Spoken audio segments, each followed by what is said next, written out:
Hello, Cleveland, and welcome back once again to another edition of the DawgLand podcast. We got a little bonus episode for you this week. Like I said in the post game, don't know if we'll have a Ravens preview up just because of the holiday and timing and everything, but we do have a bonus episode. I'm joined today by a guy that's been on the podcast numerous times. He hasn't been on since training camp, though. It's good to talk to this man again. It's Mr. Jack Duffin. Jack, how are you, buddy?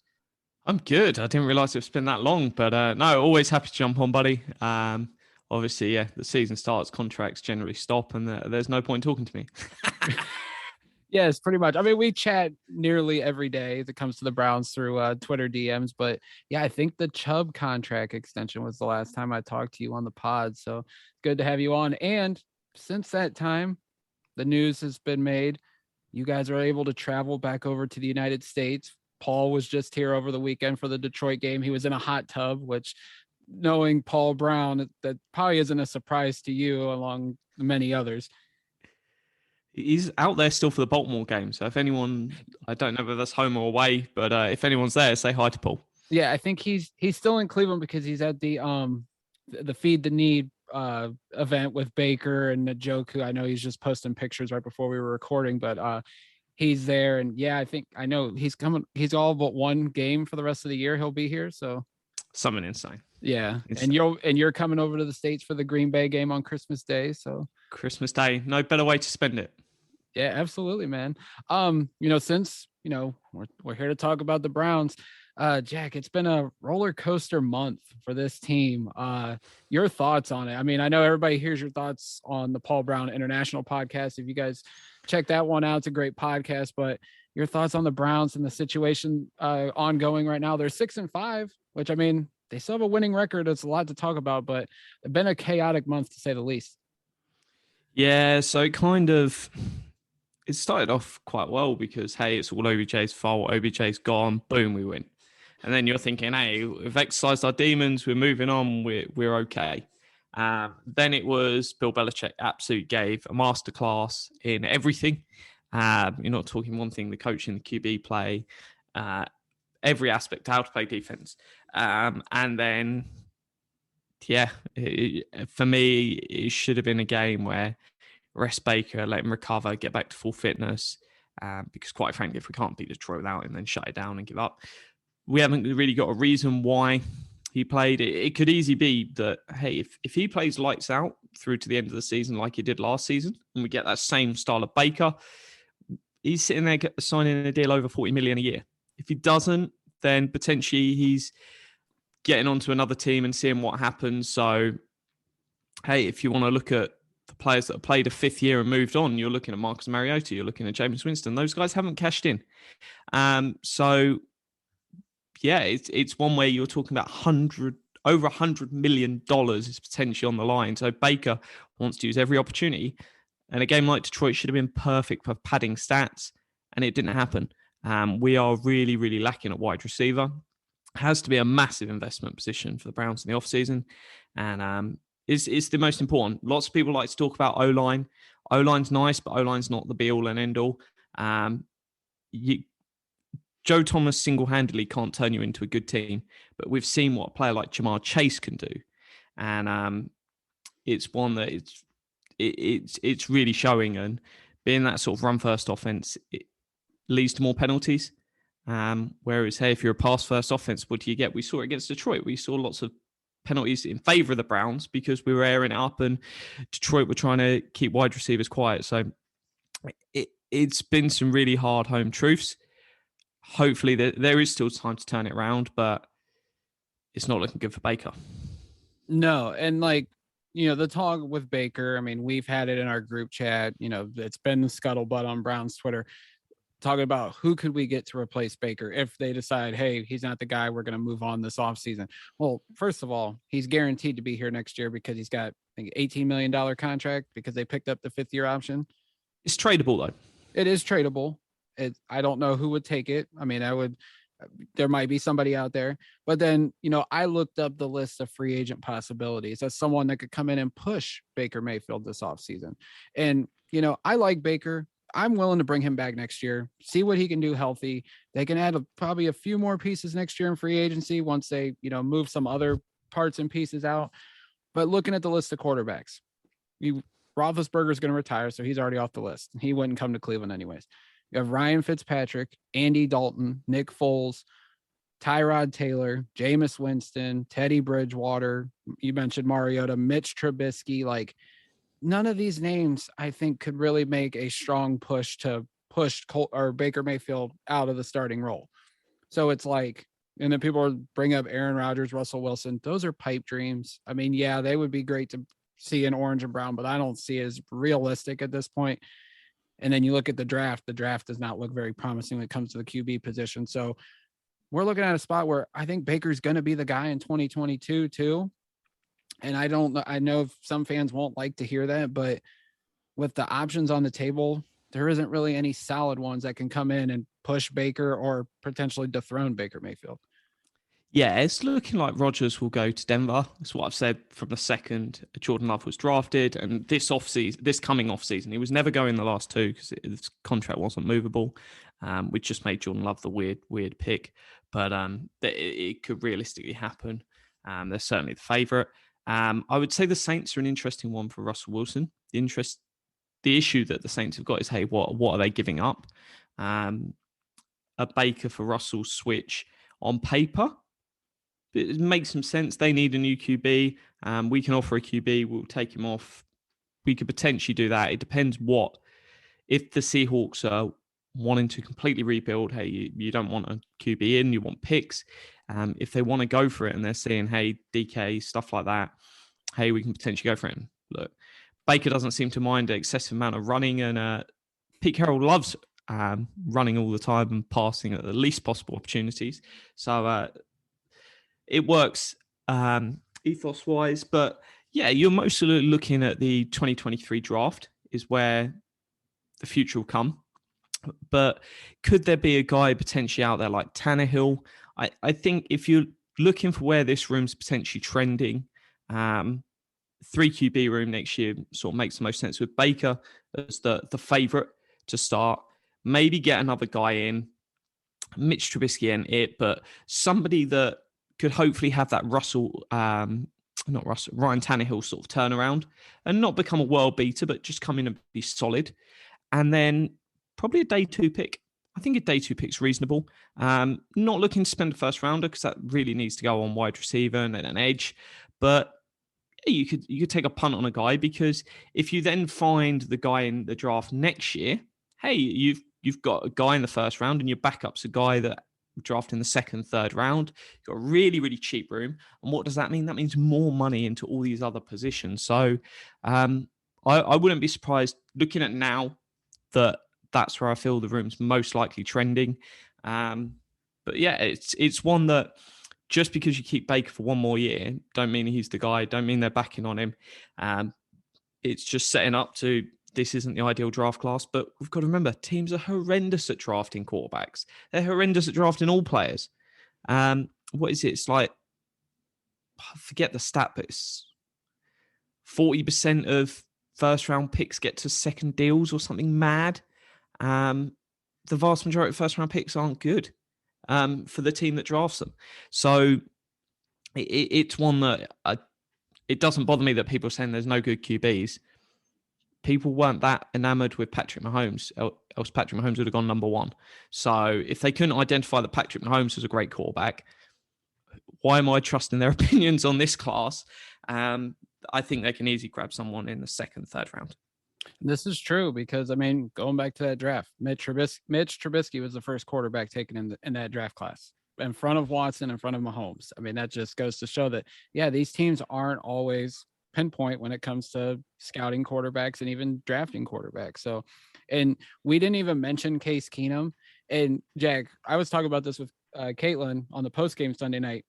If the Browns are spending $7.3 million on Case Keenum to be the backup, and they're still willing to trot out an injured Baker Mayfield, does that go to show what the organization thinks of Case Keenum? I think they think the world of him in terms of a pro, in terms of how he approaches and handles being ready.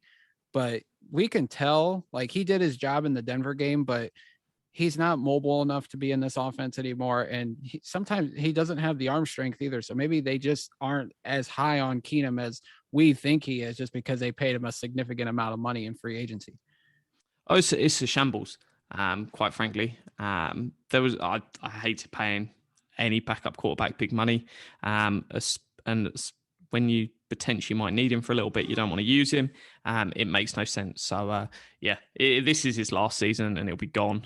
But yeah, it's a mess. Yeah, undoubtedly. While we talk about the Browns and, the future of the quarterback position, the Browns in recent weeks, and we talked about it on the pod, they went out and invested in some of their best players, re-signing in 2 consecutive days, Wyatt Teller to a contract extension and Joel Bitonio to a contract extension. Jack, your initial thoughts when they went out and invested all this money into those 2 guys, and you called it arguably the best guard tandem in league history. And the way that they've been, Bitonio since he got here in 2014, and Teller, the way we stole him from the Buffalo Bills, 2 great talents, and Andrew Berry and company decided we need to keep these guys around at least for the foreseeable future. Yeah, so it was an interesting one going into this upcoming offseason because if we work on basis from this next offseason, we'd have had Wills 2 of his 4 years on his rookie deal. Come to the left guard, we've got Bitonio, we would have only had 1 year left. We've had Tretter with 1 year left. Teller would have been out of contract, and Conklin's got 1 year left. So you're at a point where you've only got one player with more than 1 year left on his deal. And that was a point where they needed to decide internally as the building, well, who do we back? Because you can't back everyone. If you're going to go sign Baker to a deal, you're probably looking at 2 vets, ideally on the line, and then sort of not rookies. They could be rookie contract players. They could be someone that's just a relatively cheap guy, like your Austin Reiter. Potentially, hey, he was just on a small sum of money, and hey, he went to Super Bowl with the Chiefs, so it's possible. And they decided it's going to be Joel Bitonio. And then they did the sensible thing of not extending Teller this offseason because we didn't know. They wanted, hey, prove to us you are still this guy, because a flashy one season, we've seen it before as Browns fans, that everyone around the league seen someone blow up. Take Harrison. He played a small sample of games last year, and he's not been good this year. So they did the sensible thing. They said, hey, prove it. And Teller's proved it. So they went, let's negotiate them in tandem, because that was the really important thing. Because yes, you can just look at it on a spreadsheet and go, we'll pay one and then we'll negotiate the other. Well, if you do that, when you pay one, the other dude is just going to go, right, add some money on and I'll take that. But what they effectively did is they did the 2 in tandem. I don't know if they share an agent, but it would have been easy enough to do. There was why the numbers are slightly higher for Bitonio is he had a $10 million deal next year, and they've effectively just gone, right, ignore that. We'll give you the same 4-year sort of deal as Teller got, because then they're both in tandem. And they're really fair deals. It's really smart what they've done in terms of paying early, because we're about to see Quentin Nelson get paid. And when Nelson gets paid, that number would have been about $2 million a year for each player higher, because there is going to be a dramatic swing in that position. Yeah, I thought that they timed it really well, getting those both done before Nelson and Brandon Scherf, because he's going to be entering free agency. He's had his health issues, but he's still one of the top guards. He probably would have got a significant money deal as well. So great timing by both Teller by Barry getting these both locked up when they did. Looking at towards the future money for Teller, he's on a good deal where the money, it's kind of, or no.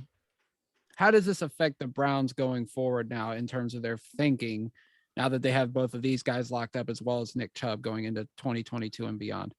Yeah, so if we look at Teller's deal, it gives him 2 more years, and then he's just 2 team options. So it's only a 2-year extension, and then they can walk away from the last 2 years on the deal. So it's not a lots of fans see a 4-year deal and they're like, right, he's here for the next 4 years. No, because at the end of the day, we've seen a year and a half of awesome Teller.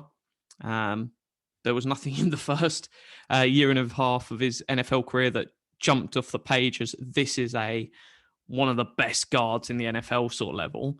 So, hey, both of these players are likely to regress because staying as the best tandem and two of like the best four guards in the NFL right now, it's not going to happen forever.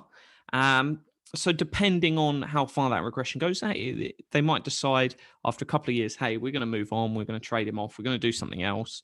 Hey, they're going to keep him for 2022. In 2023, they wouldn't cut him, but they could trade him. And then he's cuttable the final 2 years of the deal. So for Teller, it gives him security, gives him a solid payday because, hey, he's never really got paid on his rookie deal.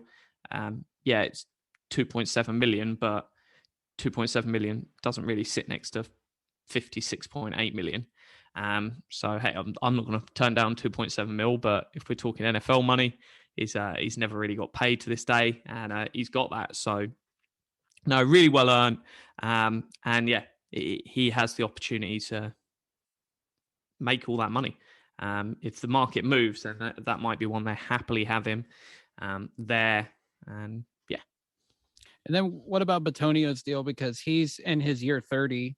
He's 30 years old right now. So he's entering his 30s. It's usually one of the guardrails that, this front office doesn't like to do. They don't like to pay guys into their 30s. So how does this contract benefit not only Bitonio, but the team going forward? Yeah, so this one I was looking at, it's pretty much the same in terms of that angle of do 2 years. The first year is fully guaranteed, so 2022. The 2023 year, they could trade him off, and then he's sort of cuttable in 2024. So it's pretty much the same. They could move on from one of the two. And yeah, you would naturally assume it'd be Bitonio out of the two just because he's older.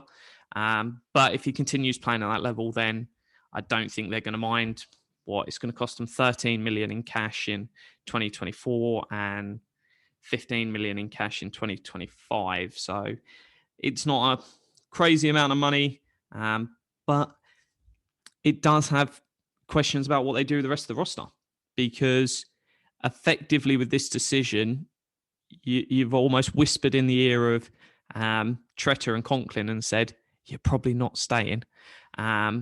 So that does have a knock-on consequence. Obviously, someone like Tretter's probably saying, hey, I might retire this offseason, I might do one more year, but they could easily cut him, whether it's Nick Harris, whether it's someone else out there they go for.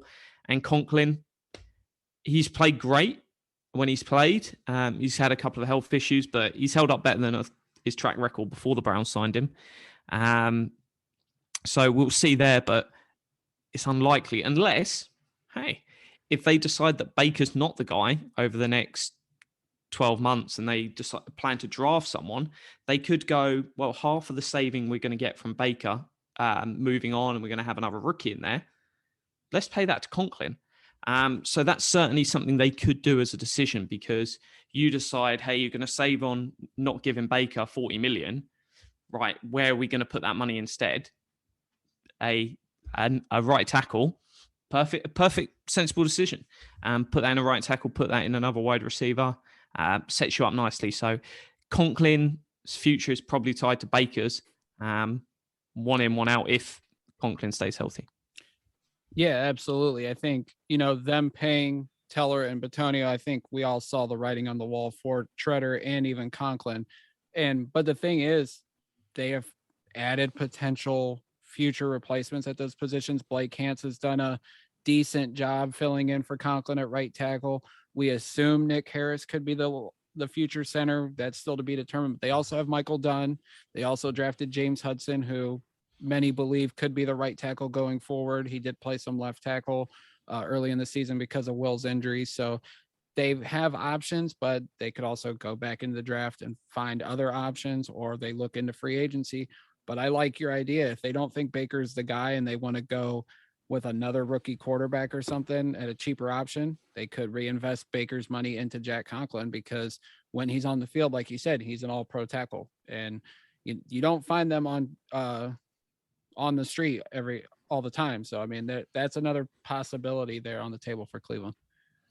No, it opens up options, and they've got a lot of options. They've started tying people down, and there's not many dudes on the roster that are under contract in 2023, or even that have got like real deals that keep them here. I think we're looking at 6 or 7 now, bar the rookies, and that isn't many. And that's where the league is at these days across multiple teams. So it's really interesting to know. I did played around with some stuff. If you go to my Twitter at Jack Duffin, it's my pinned tweet now. Just looking at who, because lots of people are like, oh, this guy's got so much money, this guy's got so much money. It's like, well, the deals are one of 3 states. Either it's a deal that you cannot move by trade or cut. So that dude is 100% on the roster next year. Then you've got the deals in the middle that you can trade off, but you couldn't cut. Baker, perfect example. I'm not saying you're going to trade him, but you could trade that deal on. It's not, you couldn't cut him, but you could trade him on. And then you've got other guys that, hey, Jarvis Landry's got no guaranteed money left in his deal. He could be traded or cut next season, and it's not secure. So I'm not talking about talent level on keeping dudes. I'm talking about what does their contract say for whether they're going to be on the roster. And no, it was just a really interesting way to look at it. I sort of played around myself just to see what it would look like. And it's intriguing because you've got guys there, that whole rooms, some of them that no one's under contract, and you've got to make a decision. Yeah, I'm looking at it right now again, and it's interesting. 2023, the only unmovable contract that the Browns have is Myles Garrett, and I don't think anybody's thinking of moving that dude anytime soon, especially the way he's playing this season. Yeah, and lots of the way the contracts are done, they're not NBA contracts, they're not fully guaranteed. Right. But yeah, you've got dudes that are there and they're pretty safe. But no, lots of people, if you're not delivering this year, this front office isn't going to sit around and feel good about players and what you do off the field. They're going to want results because they're working to win a Super Bowl. That's their job, and they've got to deliver on it. So, yeah. So the next likely extension for the Browns is Denzel Ward. And we talked about this way back in February when we did the roster breakdown. It sounds like, I think they had the guy on after the Bitonio deal and said that they've been working on the Ward extensions since the summer. And you projected it at a 5-year, $90 million deal at the time. Do you think that's still relatively around what that deal could look like for Denzel? And do you think the Browns get it done, A, before the season ends, or B, more likely early on in the offseason? I think we're now up to the 95 to 100 million range. Because don't want to cut you off. The way he's been playing, he's earning that money because he's been lights out since like the last 6-7 weeks. I mean, health's always an issue for Ward, but I feel like he is a guy that they need to keep. I know Newsom's been playing well. Greedy's been playing well when he's been on the field, but when Denzel's on the field, he's one of the best corners in the league. And I think the Browns are going to make it a priority to lock him up. Yeah. If we're looking at the last 3 big 5-year deals, you've got Lattimore 97 million, Humphreys 97.5, and Jalen Ramsey 100 mil. The fact that he was drafted so high stays with a player. It might not be right, but that's the way the league works and agents work, and have for ages. So, yeah, he's going to ask for something in that range. It wouldn't surprise me if it's just a flat 100 mil. I think they could have got in 90 if they'd have done it in the offseason because there was more injury questions. But even though he's missed some time, he's been okay. It's one of you just pay up. And that's the one I think, yeah, you work on next. And yeah, I think it's going to get done. It's just a case of when. They might just wait for the off season, but I don't think there's anyone big in the pipeline to get paid. What would that be? The 2018 NFL draft. Jair Alexander's the only he's real hurt competition right now, so yeah. Well, and their cap situation is horrendous, so they'll leave that for a little while. Yeah. I'm gonna make a bold prediction. It gets done during the bye week next week. It'd be a good time to get it done too. Yeah. One last thing, because you talked about a team with horrendous cap situation. We don't know the details of it yet, but your immediate reaction to Taysom Hill's bizarre 4-year extension with the Saints. Yeah, so looking at numbers, it's basically a 4-year, $40 million deal. Right. This is just trying to box as much chaos that they caused when they gave him an extension 2 years ago, which was just stupid. There was a Schefter was embarrassing with the number he tweeted, because you don't tweet void year numbers, and he decided just to tweet it to be funny, and people sort of half believed it, and it does no good work. But what we've seen is, I don't know why they value him as some sort of halfway house between Austin Hooper and Teddy Bridgewater. Yeah. And it makes no sense. It's like, what does the dude do? He doesn't have good passing stats. He doesn't have good receiving stats. I honestly cannot work it out. Browns fans would probably tell me he's the leader, and his off the field antics is what's turned New Orleans into a great team. But yeah, I don't see it.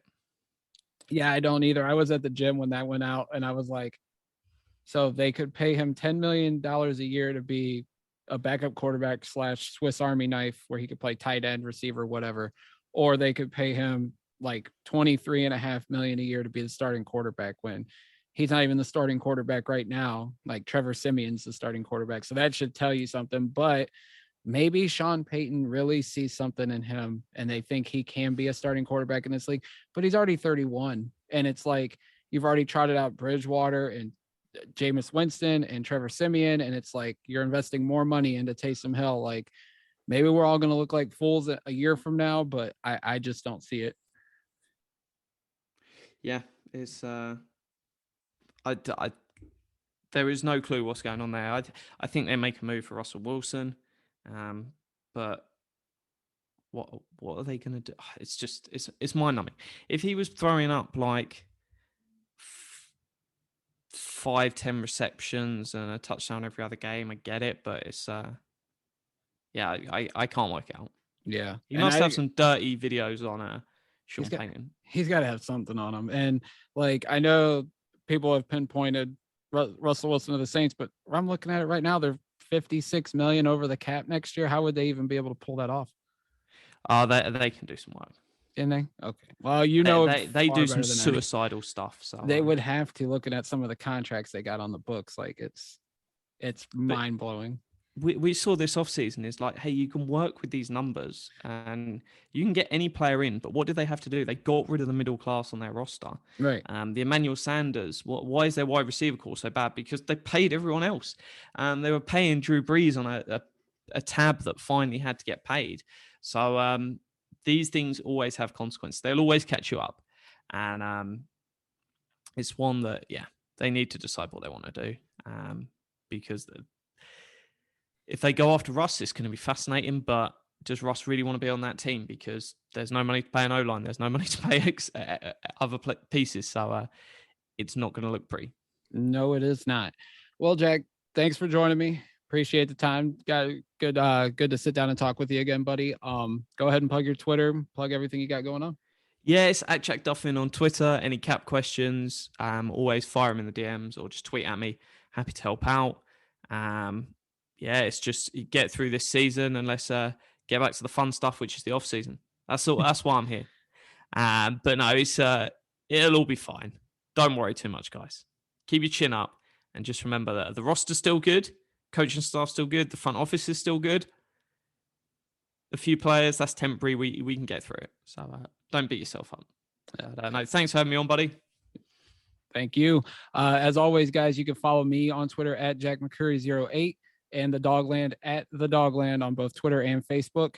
And until next time, if we don't talk to you before Thursday, happy Thanksgiving to all the Browns fans out there. And as always, go Browns. Go Browns.